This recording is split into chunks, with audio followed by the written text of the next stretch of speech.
Yes. Yeah, good morning, all of you.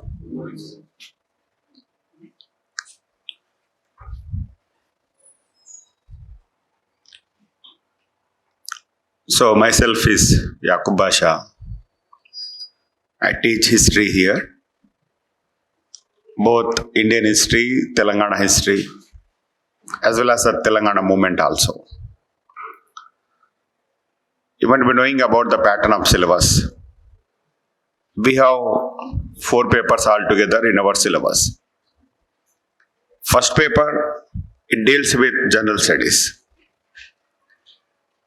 And this first paper was divided into 11 components. We have 11 components in the first paper, general studies paper, paper 1.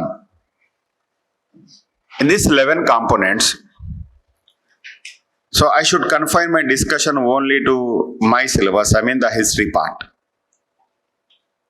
Among these 11 components, 2 components they are related to history.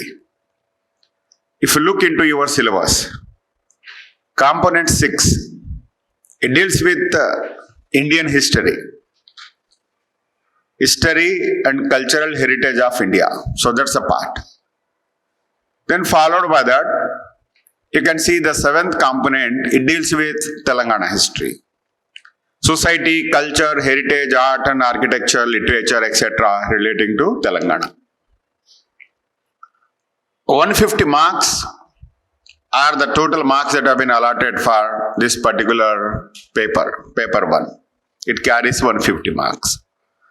If you divide the 11 components into some equal parts, each one of the component can weigh for a total of nearly 13 to 15 marks. That means from Indian history, you can expect 13 to 15 marks. From Telangana history, you can expect 13 to 15 marks. So these 2 histories together, Indian history and Telangana history together, gives you almost 30 marks. So you can get 30 marks from the general studies part as far as the history part is concerned. Indian history, Telangana history together can get you nearly 30 marks. Then let's moving to the second paper. Again here, second paper, you can find the history part, the same kind of history part. Indian history and Telangana history has also been referred here. So in fact, it's a duplication. The syllabus has been duplicated both in the paper 1 and paper 2 also. But coming to the marks that have been allotted, then a lot of weightage has been allotted to these 2 parts, Indian history and Telangana history. So we have a total of 150 marks for the second paper also. In second paper, history is one of the major component. We have 15 units altogether, leaving the other subjects for which we have 10 units. 5 units exclusively allotted for the history portion. Out of these 5 units, first 3 units, unit 1, unit 2, unit 3 in the first section of paper 2, they deal with Indian history again. Then remaining 2 units, unit 4 and unit 5. These 2 units are with regards to Telangana history again. That means by making your extensive preparation of Indian history and Telangana history, you can cover the general studies part also. You need not to prepare separately for general studies part.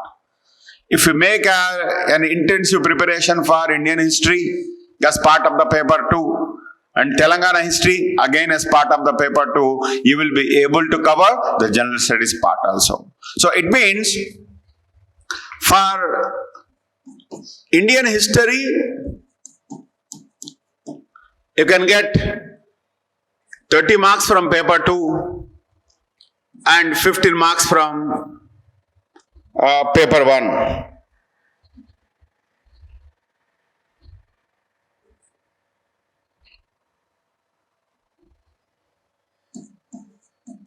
Marks from paper 1. Altogether, 45 marks from Indian history.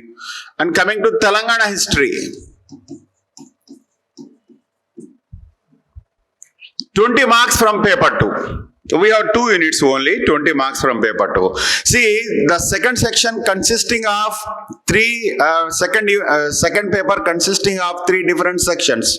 Each one of the section will have 50 marks and each one of the unit will be allotted with 10 marks. So in that way, since 3 units are allotted for Indian history, you can obtain 30 marks from that, and 2 units were allotted for Telangana history, you can obtain 20 marks from that.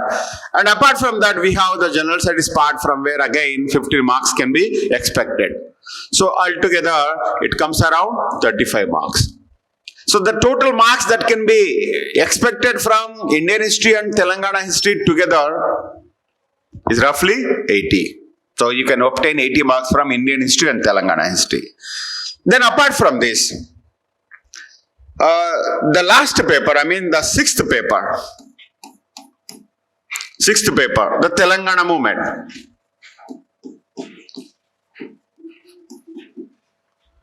This paper is an exclusive paper for which 150 marks were allotted.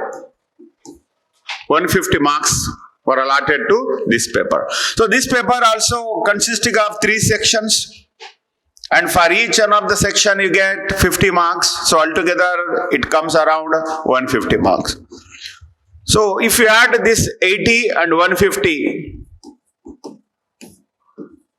so 230 is the share of the portion which we are going to discuss. I am going to discuss for your course here.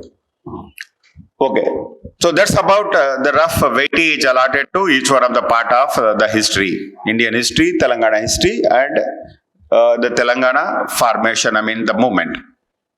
Okay, now let's move to the details of the syllabus of each one of the part.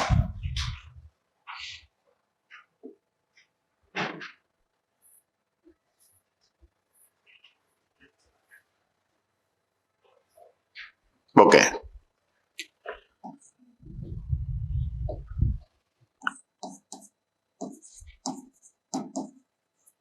Indian history. What syllabus we have in Indian history? Indian history is part and parcel of paper 1 as well as paper 2, as we have learned just now. What about the syllabus of Indian history? Generally, Indian history is classified by the historians into 3 parts: ancient, medieval, and modern. These are the 3 general parts of Indian history. This division has been made by the British historians during the colonial rule. When the British were ruling the country, they have made this kind of division. Ancient Indian history has been termed by them as a Hindu period. And the medieval Indian history has been named by them as the Muslim period. And modern Indian history has been considered as a Christian era. So in that way, religion has been attributed to each one of the part. So wrongly, history has been interpreted on the basis of religion by the historians here. Okay, what about, we need to learn about these 3 areas of Indian history as part of our syllabus. See, if you look into the second paper, Unit 1. This Unit 1 of second paper. So, paper 2, Unit 1. If you make the preparation about Unit 1, the paper 2, your preparation for general studies regarding the history part will be automatically covered. You need not to make a separate preparation for the general studies part of history, either Indian history or Telangana history. So if you carry your preparation about this paper 2, it means it will cover the first paper also automatically. So Unit 1, what it deals with? Entire ancient Indian history plays as part of Unit 1. Ancient Indian history. The whole of the ancient Indian history need to be discussed as part of the Unit 1. So you have nearly some 7 to 8 topics here. 7 to 8 topics. Indus Valley civilization can be seen as a first topic, followed by the Vedic civilization. And then it was followed by the post-Vedic civilization, or the age of Buddha. Then Mauryan age, post-Mauryan age, Guptan age, post-Guptan age. So in that way we have 7 to 8 chapters here. So all these 8 chapters are placed under the ancient Indian history. So this ancient Indian history will get you 10 marks. So we have many prominent chapters here.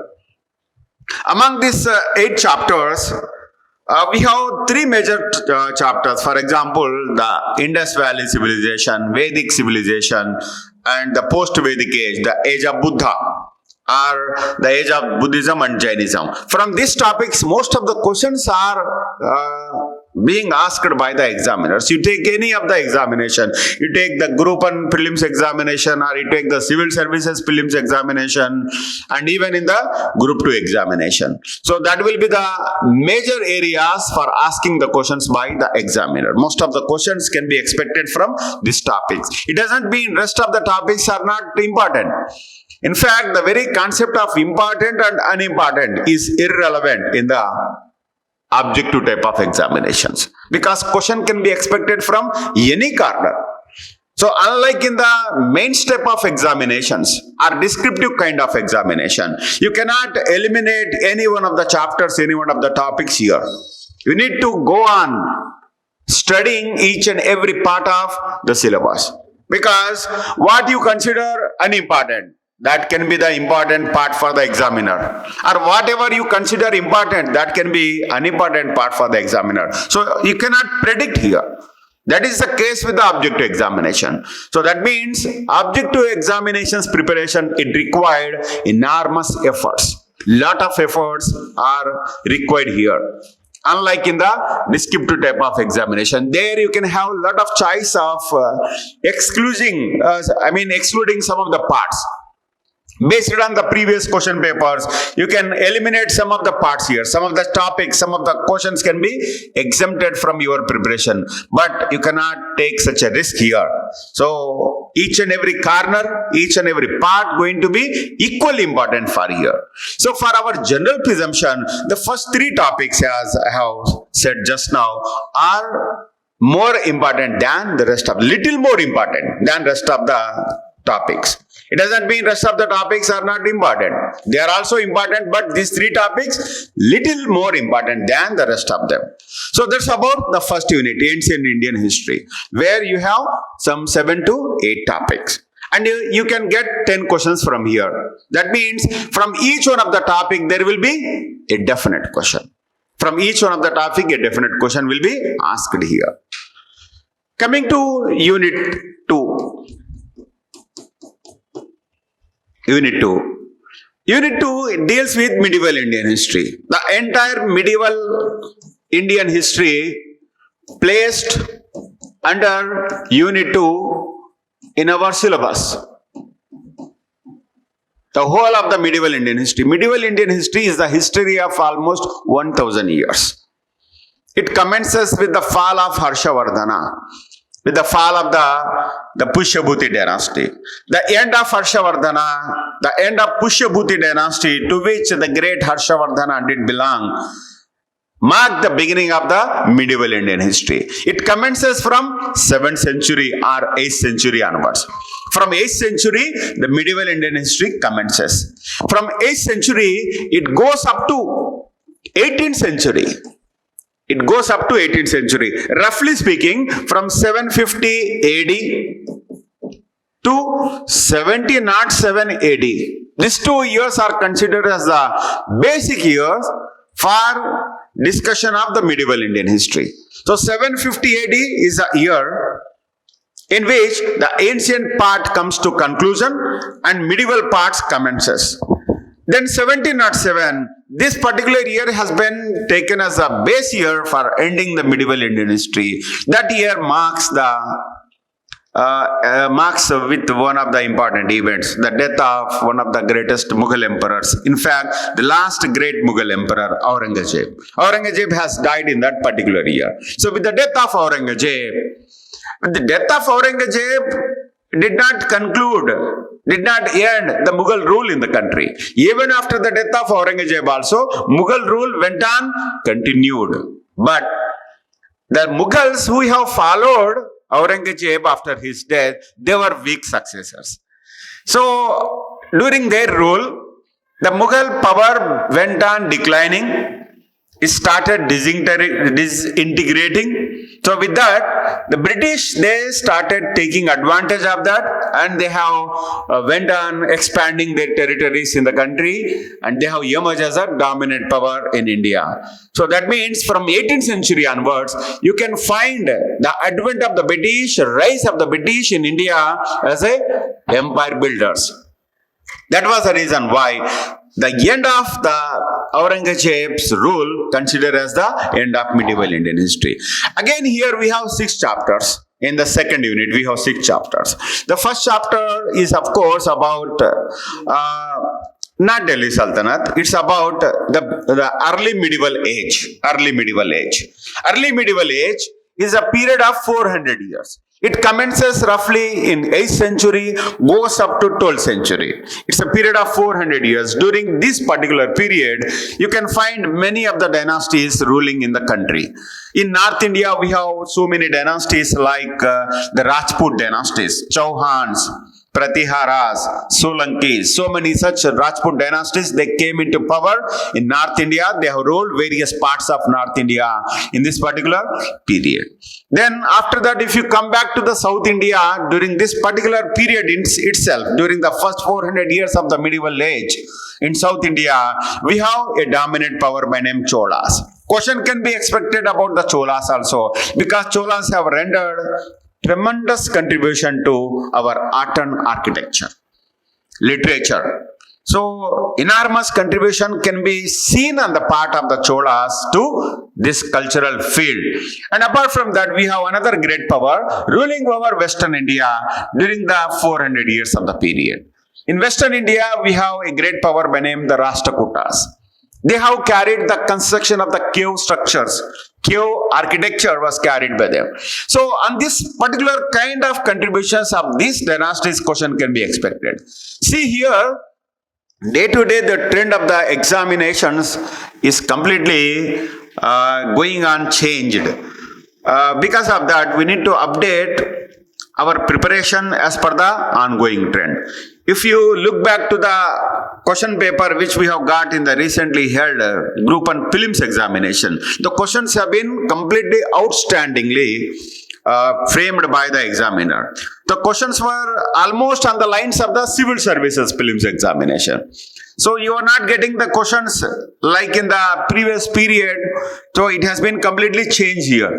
So ఇంతకు ముందు ఏంటి మనకు అడిగేటటువంటి questions direct గా అడిగేవాళ్ళు. One word questions అనమాట, fact based questions. అలా రావట్లేదు ఇప్పుడు.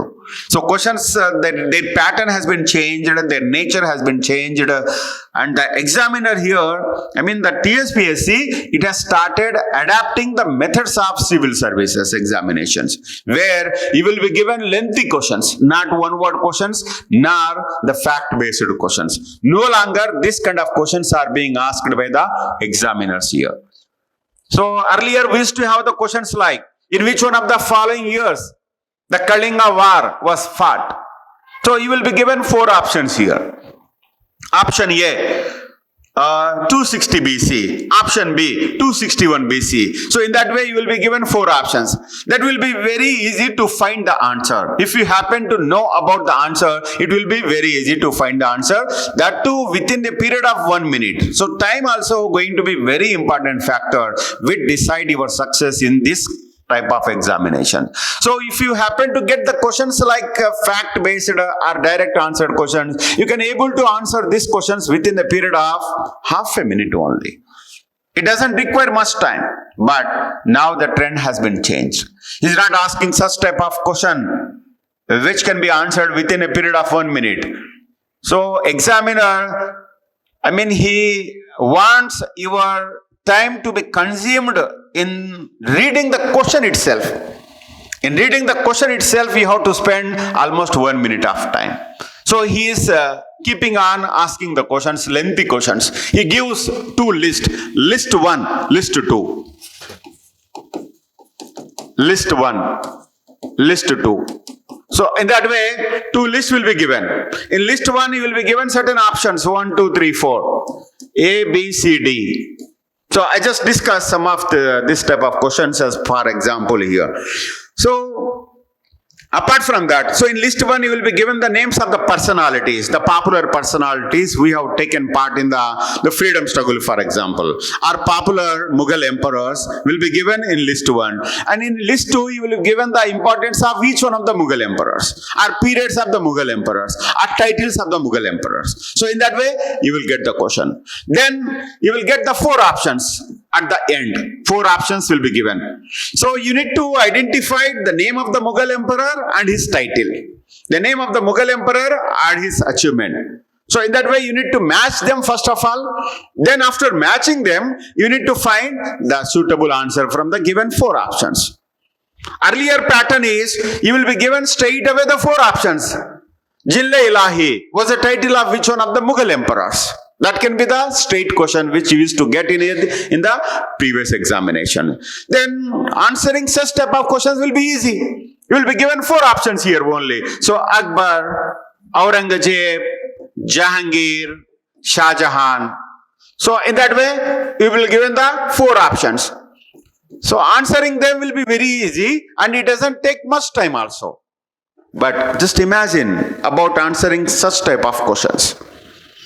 You should well equipped with the information relating each and every emperor, their achievements, their titles, everything related to them has to be understood. Then on the basis of that, you need to answer the question, find out the right option from here. So this kind of questions, it take much times.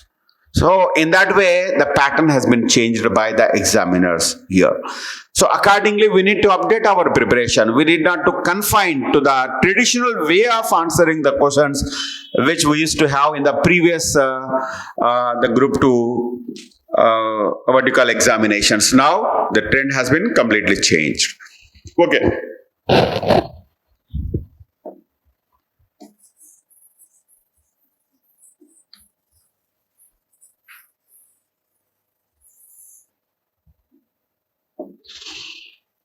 Enter medieval Indian history is part and parcel of the unit 2, where we have topics like the early medieval period. During this early medieval period, we discussed the Cholas, Rashtrakutas, and many other Rajput dynasties. Then comes the turn of the Delhi Sultans, Delhi Sultanate, the second important topic to be discussed here, Delhi Sultanate. So in Delhi Sultanate, we have 5 dynasties, and each one of the dynasty has contributed greatly to the art and architecture of the country. So Indo-Islamic style of architecture, a new style of architecture came into existence under them, and questions can be expected on them. The Qutub Minar was constructed by the Qutubuddin Aibak, who was his chief architect. So in that way, the questions can be expected here. Then followed by this particular Delhi Sultanate, we have another important topic, another important area, the regional kingdoms in India.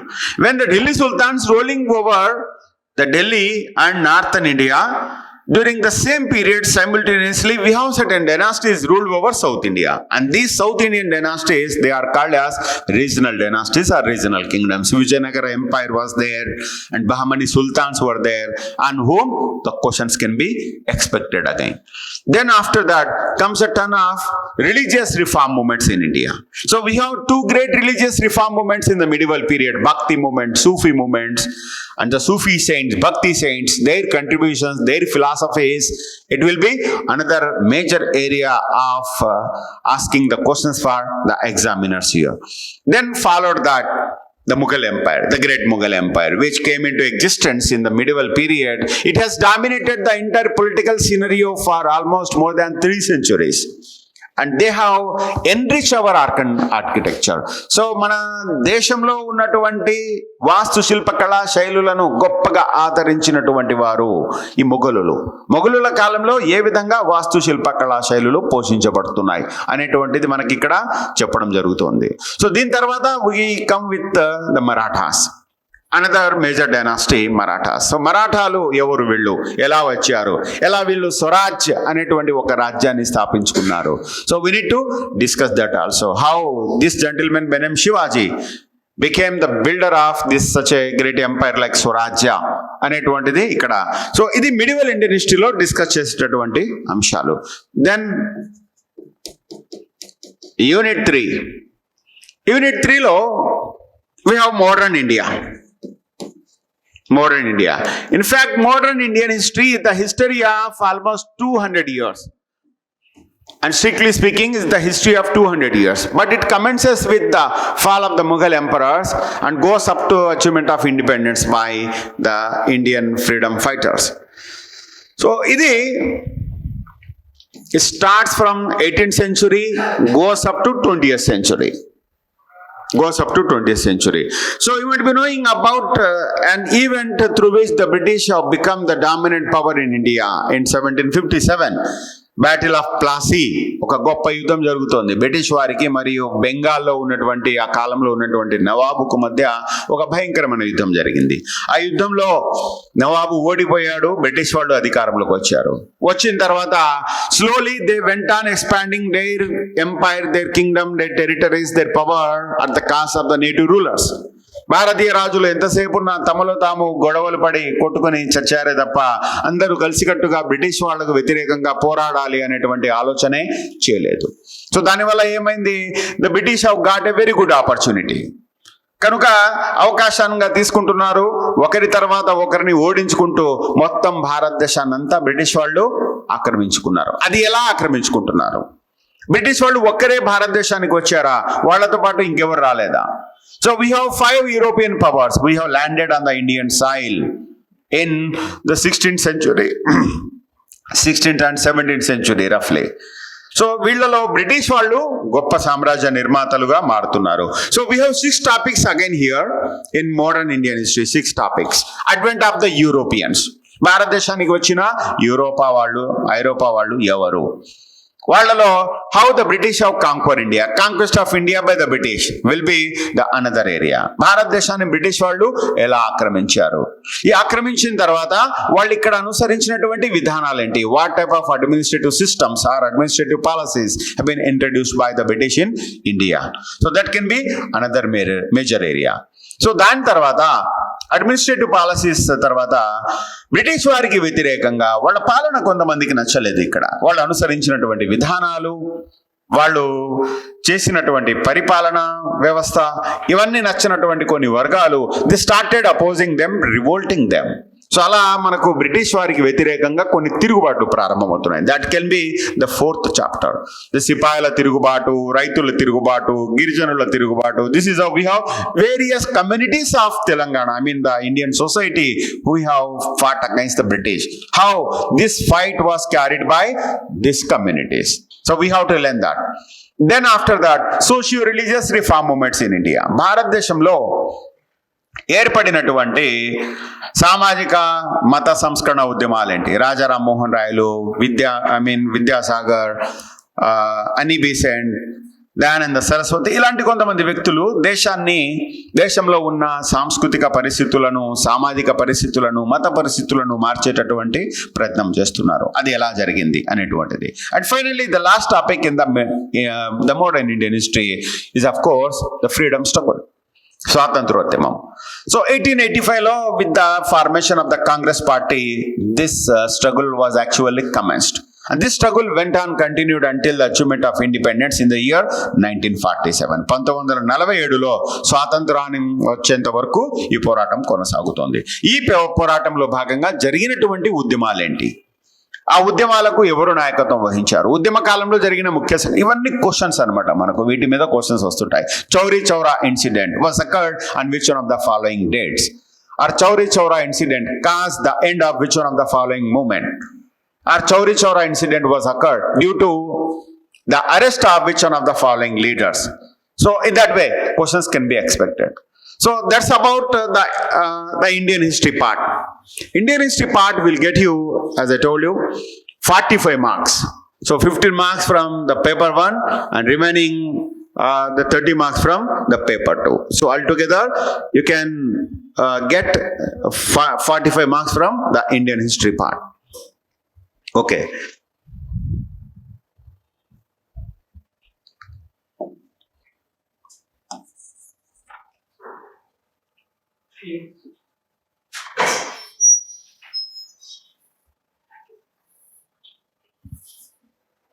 Questions ఎలా వస్తున్నాయి? Indian హిస్టరీలో అడుగుతున్నటువంటి questions ఎలా ఉన్నాయి అనేటువంటిది మనం చూద్దాం ఒకసారి. సో ప్రీవియస్ క్వశ్చన్స్ ఇక్కడ చూస్తే అంటే మనకు so far we have got only one notification from the TSPSC. So far only one notification is issued by the TSPSC and second notification released recently only. So in the last 7 years one notification was issued and it was completed also. Now the second notification just released by the TSPSC and we need to appear for this notification. కాబట్టి ఆ previous ఎగ్జామ్స్లో అడిగినటువంటి questions ఎలా ఉన్నాయి అనేటువంటిది మనం ఒకసారి చూస్తే, so we have a question from the previous examination.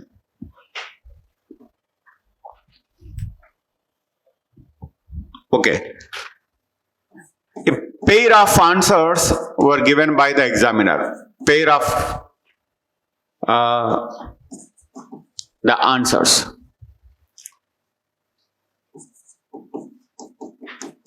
List 1, list 2. So we have given here, we have been given 2 lists here. In list 1, some conferences or commissions were mentioned, and against that some years have been given.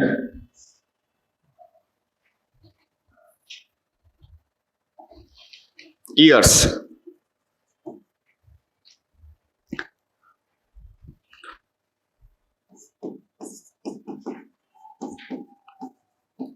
Simla conference. One of the question which we have got here, Simla conference. Cabinet mission plan. Cabinet mission plan. Mountbatten plan.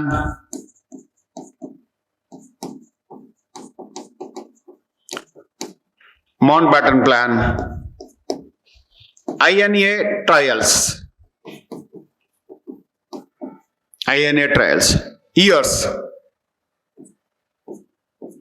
In fact, the question was asked as a straight question, 1945, 1947,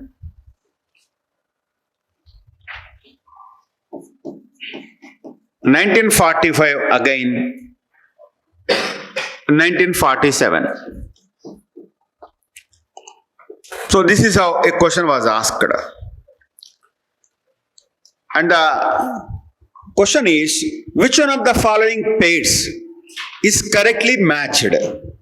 Which one of the following pairs is correctly matched? సరిగా జతపరచబడినటువంటి అంశం ఏది ఇందులో అనేటువంటి question అడిగాడు. సరిగా జతపరచబడినటువంటి అంశం ఏది? ఈ ఐఎన్ఏ ట్రయల్స్ అనేటువంటిది యాక్చువల్గా INA trials they were started in 1946. They were held in 1946. కానీ 47 అని ఇచ్చాడు అంటే it's wrong. Mountbatten plan 1947. It is otherwise called as June 3rd plan. ఇది 1947లో వచ్చినటువంటి ప్లాన్ అంటే ఇది కూడా wrong option. Cabinet mission plan 1946లో రావడం జరిగింది. క్యాబినెట్ మిషన్ ప్లాన్ ఇది కూడా wrong. So we have only one right option here, Simla conference. Simla conference was held in 1945. So this is a question which we have got in the previous examination. And apart from that, we have got some other important question also.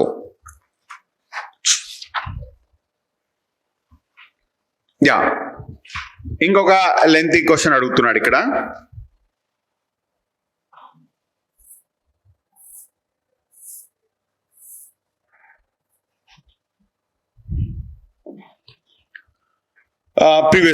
Another previous question. As part of this question, we have got certain, the revolts that were occurred by the farmers రైతులు చేసినటువంటి కొన్ని ఉద్యమాల గురించి పేర్కొంటున్నాడు. పేర్కొని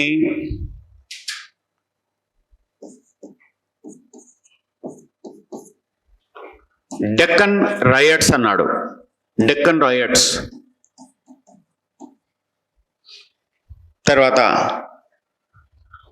IndiGo revolt,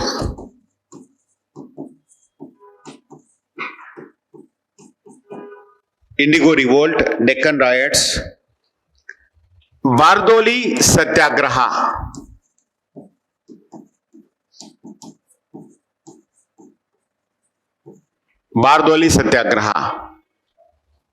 then Ahmedabad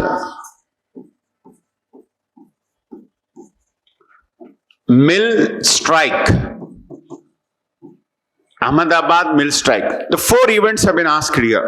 So ఒక 4 అంశాలను ఇక్కడ పేర్కొని the question is arrange the above events in the chronological order.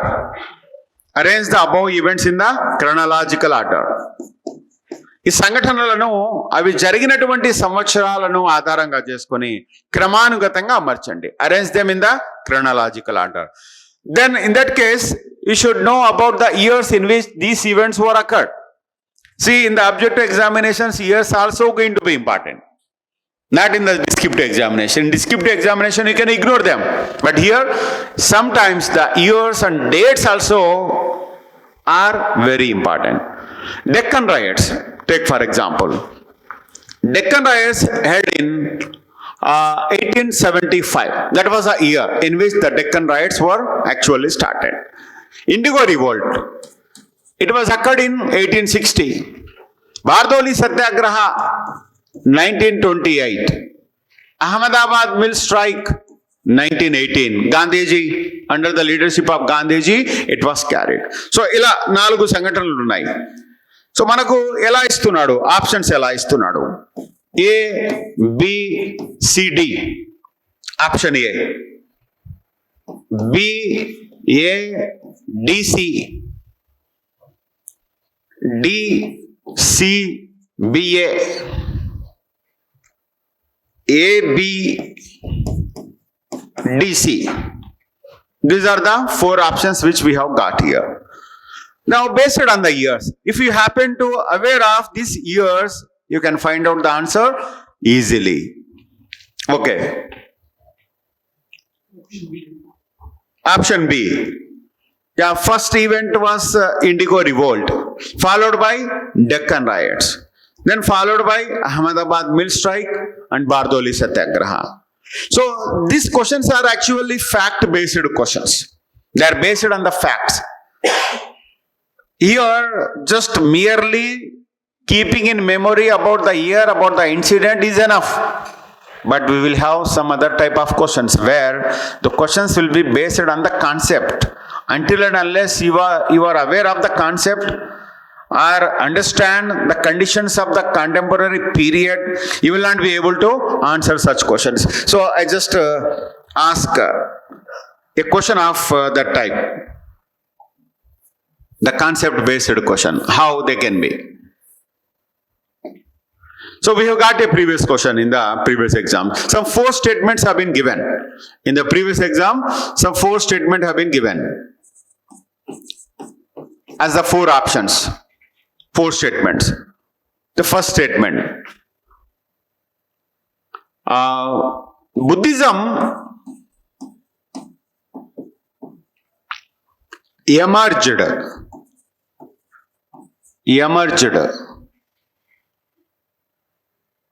The most dominant religion emerged as the most dominant religion during the Shatavahanas. That was a first statement which we have got as part of the question.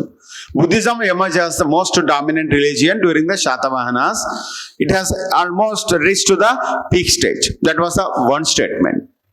Women were looked down women were looked down. The women were subjected to many kind of humiliations, many kind of disabilities, many kind of what you call restrictions. So in that way, the second statement. Third statement. Economy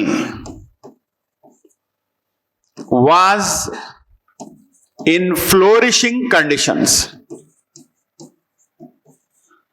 In flourishing condition. Economy was in ఫ్లోరిషింగ్ condition. ఆర్థిక వ్యవస్థ బ్రహ్మాండంగా ఉంది, అద్భుతంగా ఉంది అని అంటున్నాడు. తర్వాత the society was divided into 4 వర్ణాస్. Varna system was in existence. Was in existence. So these were the 4 what you call the statements that have been given. And the question which we have got here about this statement, 4 statements have been given. Which one of the following statements with regards to the Shatavahana period was not correct? Yeah, women actually were treated equally. So we have so many instances during the Shatavahanas period where the women were allowed to have equal status on par with the men. Gautami Balashri. So she was the mother of the Gautami Putra Shatakarni. So she has held a respectable, prestigious position during the Shatavahanas. She has issued inscriptions on her own. She has made grants on her own. దానాలు చేస్తుంది, శాసనాలు ఇస్తుంది. So కాబట్టి అలాంటి పరిస్థితుల్లో స్త్రీలు ఉన్నారు అంటే స్త్రీలకు ఉన్నత స్థానం ఉంది అని భావించబడాలి. సో ఈ కాన్సెప్ట్ మీద అడిగేటటువంటి క్వశ్చన్స్ అనమాట. So to answer such kind of questions you should aware of their social conditions. Society ఎలా ఉంది, సమాజంలో వర్ణ వ్యవస్థ ఉందా, స్త్రీల పరిస్థితి ఎలా ఉంది అనేటువంటిది అవగాహన ఉండాలి.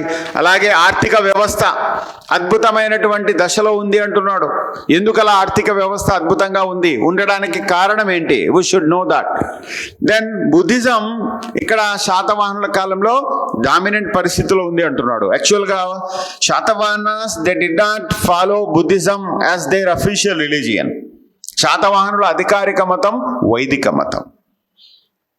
వేద మతం, వైదిక మతం అనేటువంటిది వీళ్ళ అధికారిక మతం. It was their official religion. But despite that Buddhism became the number 1 religion here, dominant religion here. Why?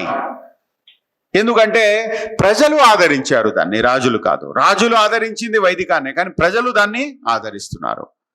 అలాగే ఇంకొక స్టేట్ క్వశ్చన్ మనకు అడగడం జరిగింది. కుతుబ్ షాహీల కాలంలో కొంతమంది అధికారుల గురించి ఇచ్చి who was the in charge of the port towns during the Qutub Shahis? As part of the Qutub Shahis administration, you will know certain officers. Among these officers, one of them was designated as the in charge of the port towns. So we used to have so many port towns under the Qutub Shahis. Machilipatnam, Motupalli, there were so many such port towns from where the international trading activities was carried. కాబట్టి షా బందర్ అనేటువంటి ఒక అధికారిని ఇక్కడ రేవు పట్టణాలకు అధికారిగా నియమించడం జరిగింది అనేటువంటిది క్వశ్చన్గా ఇచ్చాడు. అలాగే ఇంకా ప్రీవియస్ ఎగ్జామ్స్లో అడిగినటువంటి క్వశ్చన్స్, ఈ 2 లిస్టులు అనేటువంటిది, లిస్ట్ ఏ, లిస్ట్ బి అనేటువంటి క్వశ్చన్స్ మనకు చాలా అడిగాడు ఇంతకు ముందు జరిగిన గ్రూప్ 2 ఎగ్జామ్స్లో కూడా. అయితే ఇప్పుడు రీసెంట్గా జరిగిన ఫిలిమ్స్ ఎగ్జామ్స్లో మాత్రం వీటి గురించి విపరీతంగా క్వశ్చన్స్ వచ్చాయి. ఈ టైప్ ఆఫ్ క్వశ్చన్స్ ఎక్కువగా ఉన్నాయి. సో ఈ క్వశ్చన్స్తో ఉన్నటువంటి సమస్య ఏంటంటే టైం ఫ్యాక్టర్. ఇలా క్వశ్చన్ అడిగితే డైరెక్ట్గా 4 స్టేట్మెంట్స్ ఉంటాయి, వాటిని చదువుకుంటాం, మనకు వస్తే పెడతాం, లేకుంటూ లేదు. కానీ ఆ లెంతీ క్వశ్చన్స్ అడిగాడు అనుకోండి, మనకు ఆ క్వశ్చన్ రావచ్చు, మనకు ఆన్సర్ తెలిసి ఉండవచ్చు, కానీ అది చదవడానికే మనకు 1 నిమిషం టైం పోతుంది. ఒకవేళ ఆన్సర్ కొంచెం అటు ఇటుగా గన్ షాట్గా ఆన్సర్ తెలుసుంటే పెట్టేస్తాం, లేదా కొద్దిగా ఆలోచించాలంటే మళ్ళీ ½ మినిట్ పోతుంది అక్కడ. అలా మనకు 1.5 మినిట్ ఒక క్వశ్చన్కు తీసుకుంటే ఆటోమేటిక్గా టోటల్ టైంలో మనం ఆన్సర్ చేయాల్సినటువంటి క్వశ్చన్స్ మనకు ఉన్నటువంటి నిమిషాలు ఈక్వల్గా ఉంటాయి. 150 క్వశ్చన్స్ ఉంటాయి, 150 మినిట్స్ ఉంటాయి. కానీ ఇప్పుడు ఏమవుతుంది ఇక్కడ, వీటిని మనం so you have to forgo that. So you have to what you call forgo the time, you lose the time. So that's what we need to keep in mind, right? So one more question that we have got here, another state question. So you might be knowing about the Velama kingdoms, the Velama rulers. The Velama dynasty was one of the major dynasty which came to power after the fall of the Kakatiyas in Telangana region. The Rachakonda Nayakas or Velama Nayakas, so the various term has been used for them. So we have a question about them. Who was the founder of the Velama kingdom? That was a state question which we have got here. Founder of the Velama kingdom. It's a previous question which we have got in the previously held group 2 examination. The founder of the Velama kingdom. So there was a gentleman by name Betala Nayaka. So during the period of Ganapati Deva, this gentleman was deputed as in charge of the particular territory of Mahabubnagar, the Pillalamari, that particular region of Mahabubnagar was assigned to him. And he was made in charge of that region. So after the fall of the Kakatiyas, his descendants, his successors, they asserted independence and founded the Padmanayaka kingdom. So that's what we have got a question here. Then one more important question that can be seen in the previous examination.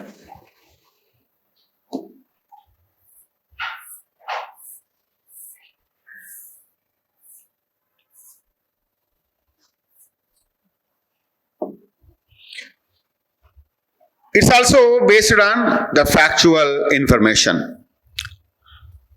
List 1 and list 2. List 1 and list 2.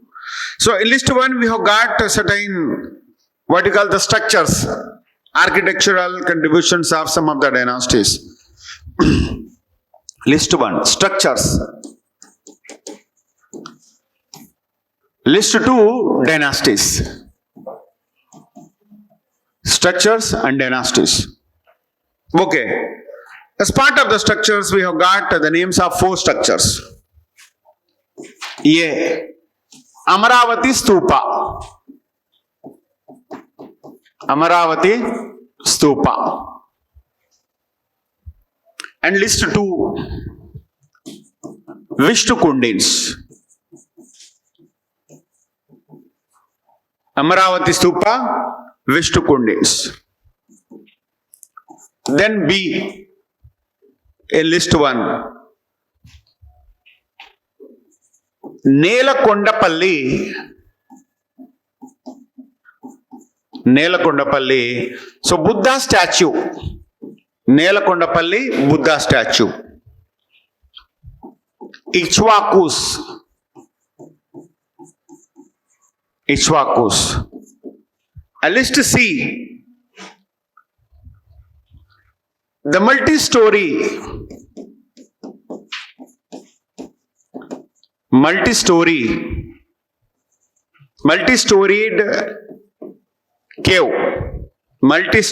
cave of Undavalli. So there is a place called Undavalli in Guntur districts. Multi-storied cave of Undavalli. Chalukyas.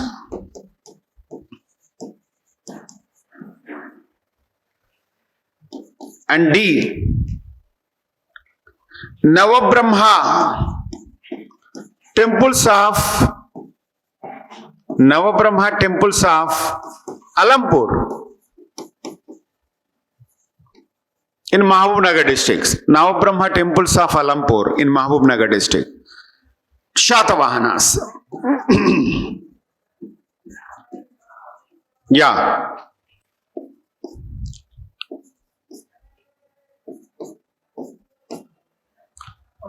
Four options. So you need to identify these structures with the contribution of each one of the dynasty. Who are the contributors for which kind of structure? And that way we have to identify the answer. Take for example, Amaravati Stupa. Shatavahanas. Amaravati Stupa, it was a contribution of the Shatavahanas. So 4.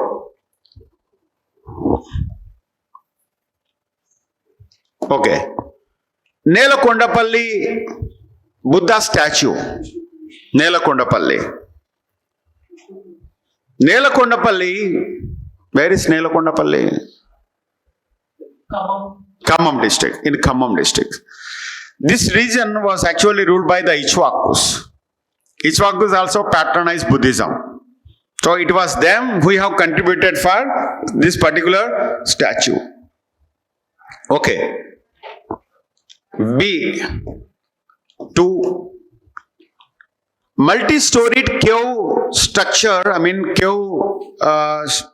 temple of Undavalli in Guntur district. So it was actually the contribution of the Vishnu Kundins. Vishnu Kundins have constructed that. In Gundavalli, in Guntur districts, you can find a gigantic, the hill, which has been hewn out into the 5-story rock structure. 5-story cave structure was built up by, so building up the caves is one of the important features that can be seen in the ancient Indian history. So many of the dynasties of ancient India, they have contributed with this cave kind of architecture. In Ajanta, in Ellora, in Barabara, at Gaya, we have so many such structures. Here in Guntur district, a 5-story cave structure was constructed by the Vishnu Kundins during their reign.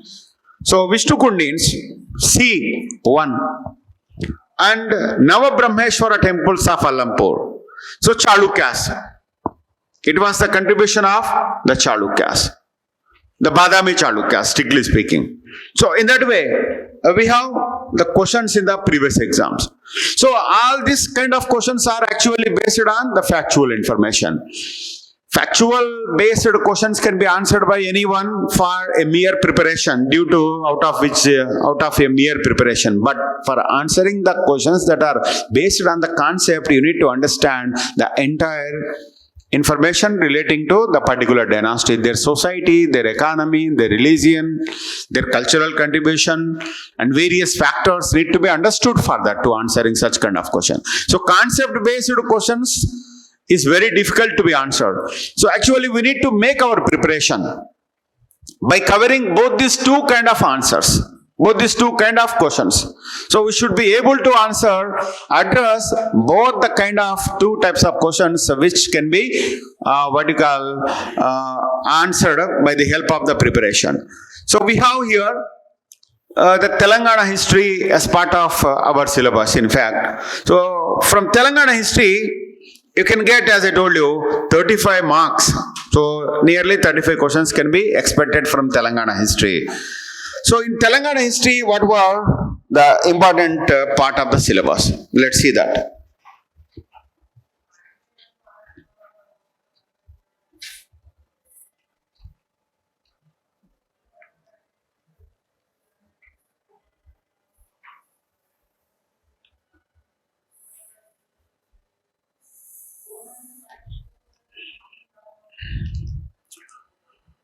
Okay, paper 2. We have 2 units allocated for Telangana history. 2 units for Telangana history. Unit 4. Unit 4. This Unit 4, it deals completely with ancient and medieval Telangana history. Ancient and medieval history of the Telangana. Ancient means we have certain dynasties here. These dynasties, they came into rule in Telangana. Telangana has been ruled by these dynasties right from the beginning until the advent of the Asabjahis.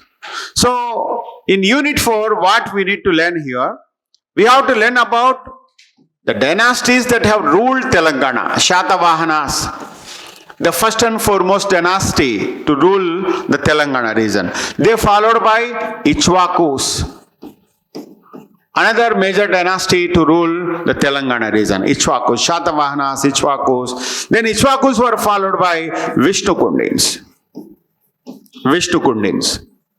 Vishnu Kundins, they started as the subordinates of the Vakatakas at the beginning from Kisaragutta. Then they went on expanding their territories to cover the coastal Andhra also. So in that way, they have emerged as a dominant power in Telangana region as well as in the entire Telugu-speaking territories of erstwhile state of Andhra Pradesh. So Vishnu Kundins, they followed by the Badami Chalukyas. Badami Chalukyas. It was under the rule of the Badami Chalukyas that the Mahabubnagar district, particularly the Alampur and Gadwala region, was under their control, and they have enriched these territories by their cultural contribution. A group of temples have been constructed by them in the new style of architecture, which has brought by them into force here by name Vesara style of architecture.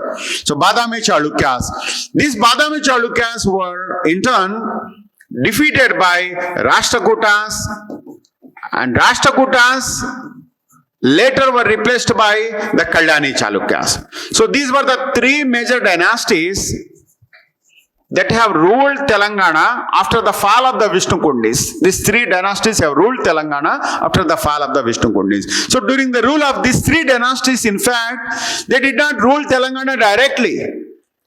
Telangana was ruled by these dynasties through their feudatories, through their subordinates.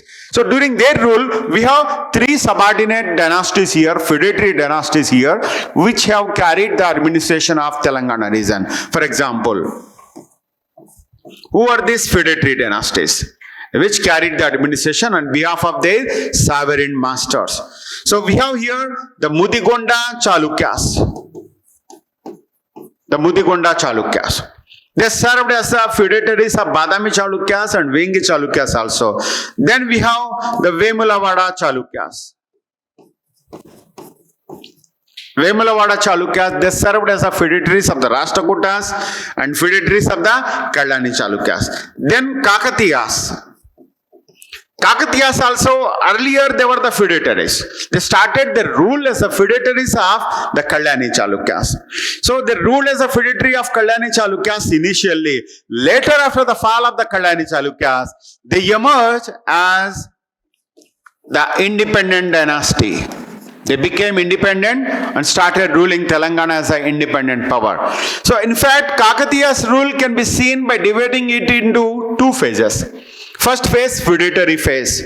During their feudatory phase, they served as the feudatories of Rashtrakutas initially and later Kalyani Chalukyas. So during their rule as the feudatories of Kalyani Chalukyas, the Kalyani Chalukyas came to an end. Taking advantage of that, they asserted independence. And they have ruled for more than 300 years. Telangana was under their control for more than 300 years. First 200 years of the period as the feudatories, and later more than 100 of the period as the independent powers. So after the Kakatiyas, the next dynasty to come to power after the Kakatiyas was, of course, the Qutub Shahis.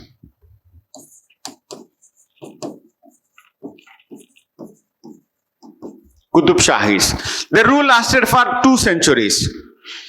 So after the fall of the Kakatiyas, for a brief span of period, Bahmanis were there as the rulers, and Bahmanis rule lasted for 100 years hardly.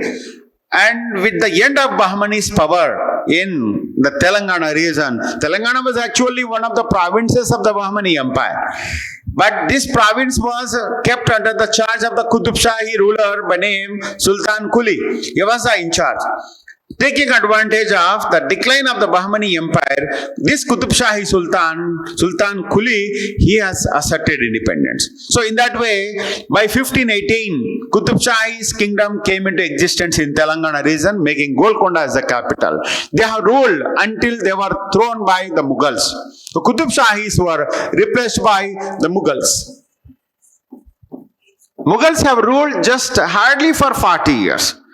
They came into power in 1687 by defeating the last Qutub Shahi Sultan, Abul Hasan Tanasha. Then they went on ruling this particular territory of Telangana until the Asaf Jahis taken over them.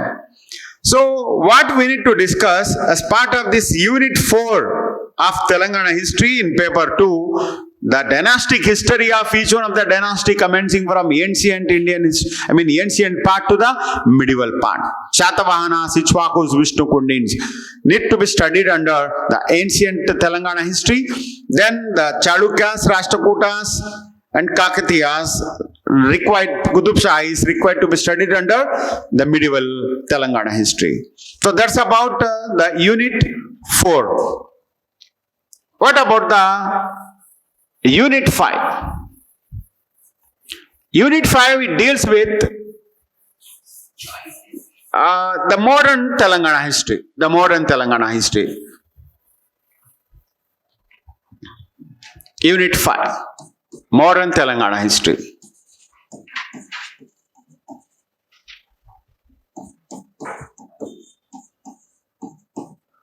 Yeah.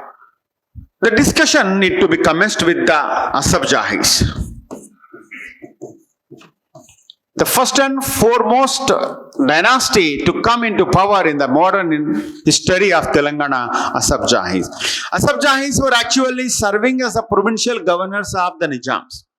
They were the provincial governors of the Nizam when the Mughal rulers were the rulers of the entire kingdom. But they asserted independence, taking advantage of the weakness of the Mughal emperors. They asserted independence roughly around 1724. This dynasty has ruled for more than 2 centuries, in fact, 1724 to 1948. That was a rough period, the exact period of the Asabjahi dynasty in Telangana region. So these Asabjahis, they came into power in 1724, making Aurangabad as a capital. Later the capital got shifted to Hyderabad, and from Hyderabad they have ruled the Telangana along with certain parts of Maharashtra and Karnataka also. These 3 territories, Telugu speaking territories, Kannada speaking territories and Marathi speaking territories, were part and parcel of their kingdom, which was popularly called as the state of Hyderabad or the state of Nizam. So, as part of the Asabjahi dynasty, we need to look at the rulers of the Nizam kingdom. We have nearly 7 rulers. We have ruled one after other the Nizam kingdom. But here, out of these 7 rulers, the last 2 rulers going to be very important for us. The last 2 sultans, the last 2 rulers, the Usman Ali Khan, Mir Mahbub Ali Khan were the important rulers. And apart from that, we have a great personality. By name, Salar Jung. You can get a definite question about Sir Salar Jung and his efforts. Salar Jung has rendered tremendous efforts for the sake of the development of the Telangana region. He has tried to modernize the Nizam state on the lines of British India. Whatever the administrative system that the British have followed, the British have implemented in the rest of India were tried to be imitated by Salar Jung. So Salar Jung tried to link up his administration with the British administration so that his state can be modernized. So he has tried to modernize each and every department, tried to introduce reforms in each and every department of the Nizam administration. So in that way, his efforts can be seen. Right. So Asabjahis, during the reign of Asabjahis, so many events were also occurred here on which questions can be expected. Take for example, if you look at the events, apart from the contribution of Salar Jung, we have so many such important events here. Like the socio-cultural awakening in Telangana.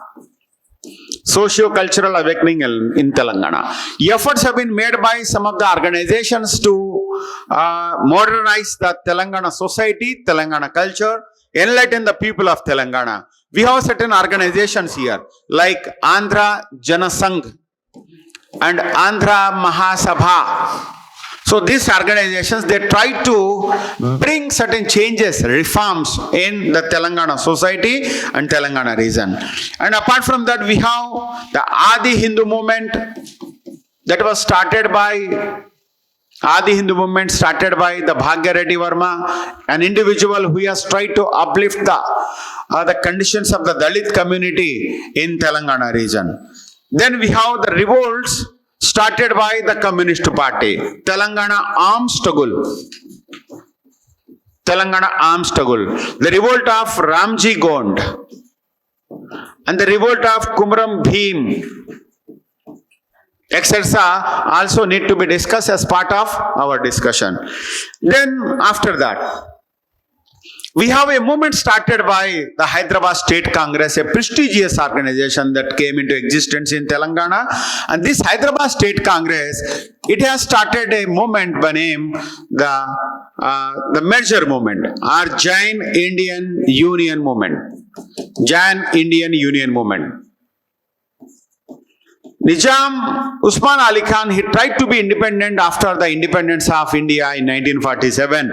But this organization, Hyderabad State Congress, it has exerted pressure on the Nizam government so that the Nizam state can be merged with Indian Union. Efforts have been made by this particular organization.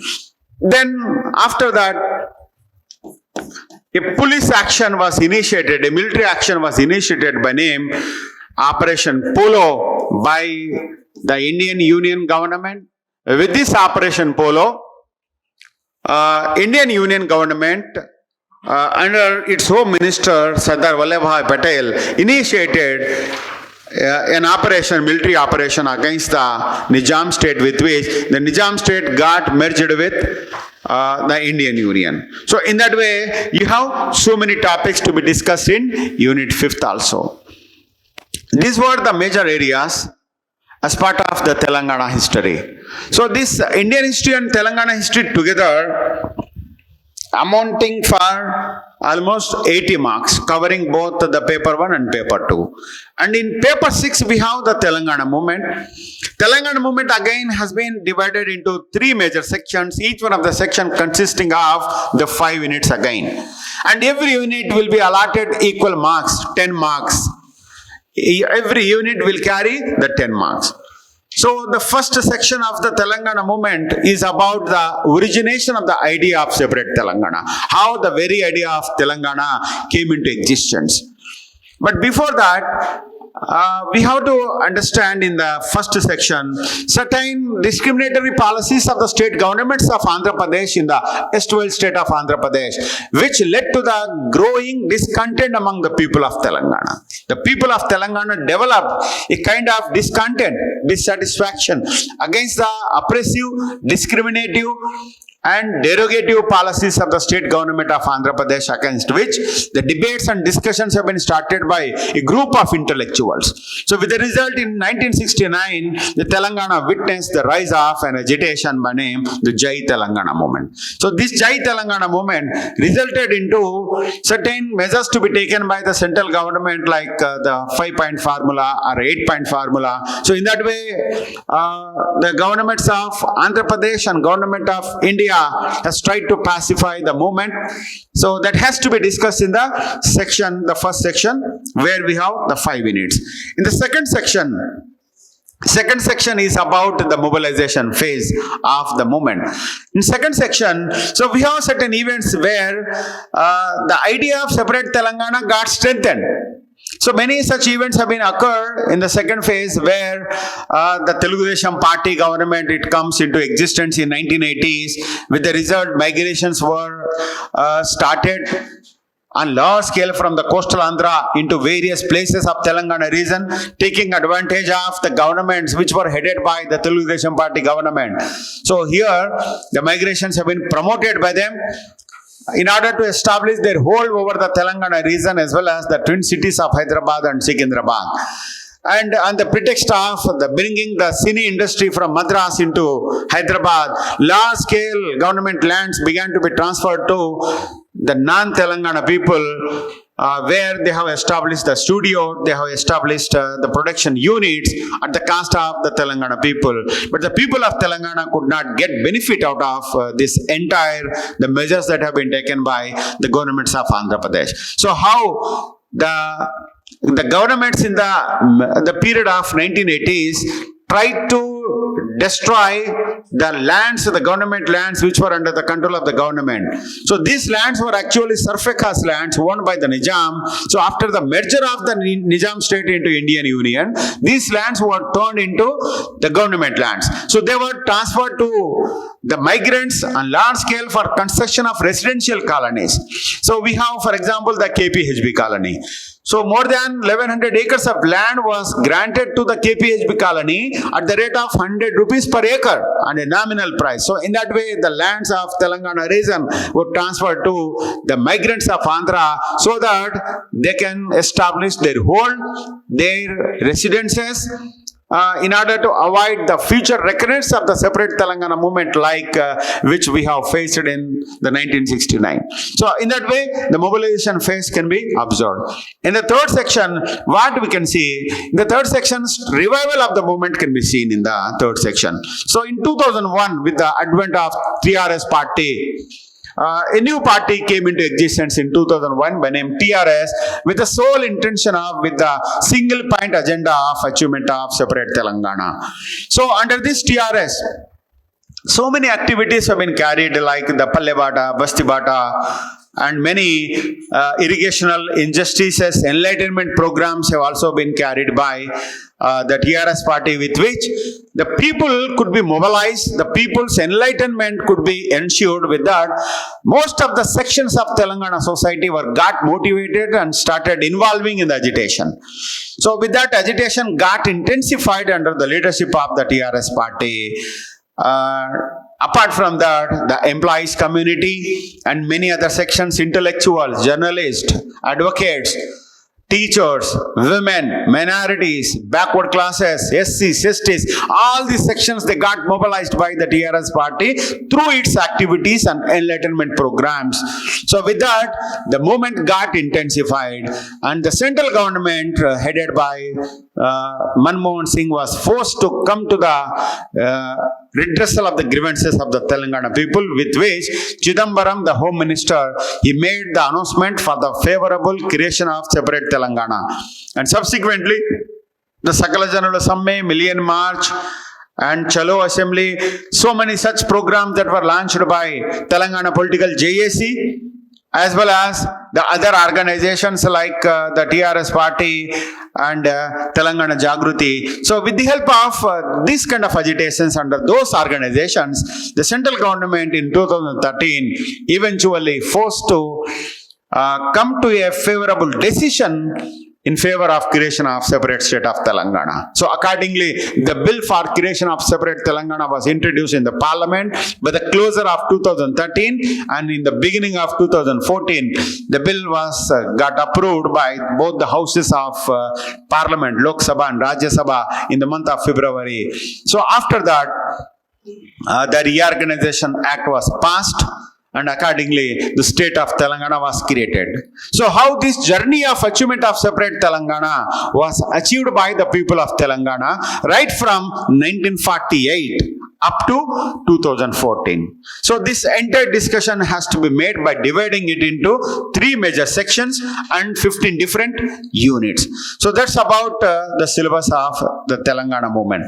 So in that way, we have to carry our discussion in order to gain the good score or the good marks in our examination. See, it's a golden opportunity, in fact, that we have got now. So since after, the formation of the state of Telangana in 2014, we have got only one notification so far. And we made to wait for nearly 5 years for getting another chance here, which we have got now.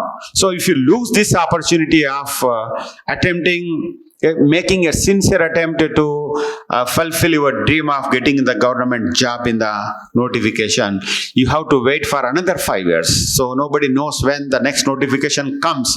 So this notification is a golden opportunity, and we have more than 700 of vacancies here. So you can make use of that.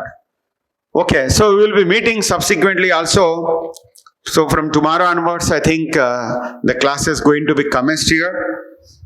And you can join into that if you are interested. Then we will have some more discussions and guidelines regarding our preparation strategies and references, books, and kind of the method through which we can crack this examination. So all these things can be discussed in the subsequent, the discussions. Now, we have another faculty here who deals with economy, is waiting to take your class. So kindly keep for some more time. So I will request Mr. Gadapati Venkateshwarlu sir to take over the class.